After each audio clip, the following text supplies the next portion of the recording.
Hello, नमस्कार everyone. आज की क्लास में जो है वो हम डिस्कस कर रहे हैं बेसिकली कि foreign exchange rate. Macro economics का जो चैप्टर है 11, that is foreign exchange rate which is very important. Now how to study, इसको हम कैसे पढ़ें और किस तरीके से हम एग्ज़ाम में इसमें अच्छा स्कोर करें। देखिए बच्चे, इसका डिटेल वीडियो अगर आपको देखना है तो आपको मेरी प्लेलिस्ट पे जाके वहाँ से देखेंगे। आप पूरा डिटेल एक वन शॉट वीडियो मैंने डाल रखा है, तो आपको डिटेल में पढ़ना है तो आप वहाँ से देख लेंगे। बाकी मैं अभी आपको यहाँ बस यही बताऊँगा कि what we are going to study and how to study, ये हम डिस्कस करेंगे। तो देखिए इस चैप्टर में आपको क्या-क्या पढ़ते हैं हम basically, and why we study this. तो बेसिकली इसमें सबसे पहले हम 4 डेफिनेशंस पढ़ते हैं कि what is foreign exchange rate और उसके टाइप्स, फिक्स, फ्लेक्सिबल और ये।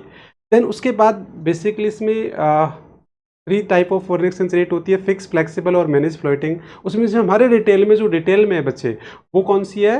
फिक्स और बेसिकली फ्लेक्सिबल, जो हमारे डिटेल में सिलेबस के अंदर दे रखी है। फिक्स और फ्लेक्सिबल जो डिटेल में पढ़ेंगे तो फिक्स एक्सचेंज रेट और फ्लेक्सिबल, तो ये डिटेल में दे रखा है। तो ये पूरा हम डिटेल में पढ़ते हैं कि what is fix exchange rate, how determined, ठीक है? उसके फिर टाइप्स क्या होते हैं और उसके मेरिट डिमेरिट, ये सारा करते हैं। फिर वैसे हम flexible, what is flexible exchange rate, how determined, फिर उसके बाद में उसके मेरिट डिमेरिट के अलावा उसमें हम डिमांड फॉर फॉरेन करेंसी, वो भी सारा डिसइक्विलिब्रियम, इक्विलिब्रियम भी डिस्कस करते हैं।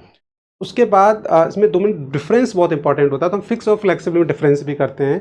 और फिर उसके साथ हम इसमें 3 टेबल तैयार करते हैं, एक फिक्स और फ्लेक्सिबल का डिफरेंस, एक डेप्रिसिएशन रिवैल्यूएशन का डिफरेंस करेंगे, और फिर क्या करेंगे, एप्रिसिएशन और रिवैल्यूएशन। ये 3 टेबल हम इसमें तैयार करते हैं और इनकी डेफिनेशन तैयार करते हैं। इस तरीके से पूरा चैप्टर हम मेनली हमारा इन पे फोकस होता है। तो इस तरीके से आप ये चैप्टर पढ़ सकते हैं।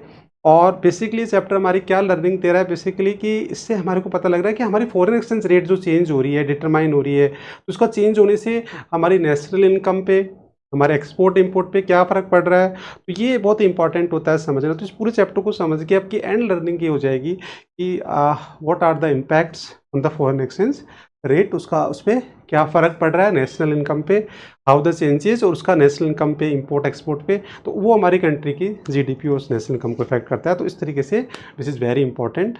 तो अगर आपको उसको डिटेल में पढ़ना है तो डेफिनेटली आप मेरी प्लेलिस्ट पे जाइए, वहाँ मैंने पूरा मैक्रो की प्लेलिस्ट में वन शॉट वीडियो डाल रखा है। तो थैंक यू सो मच।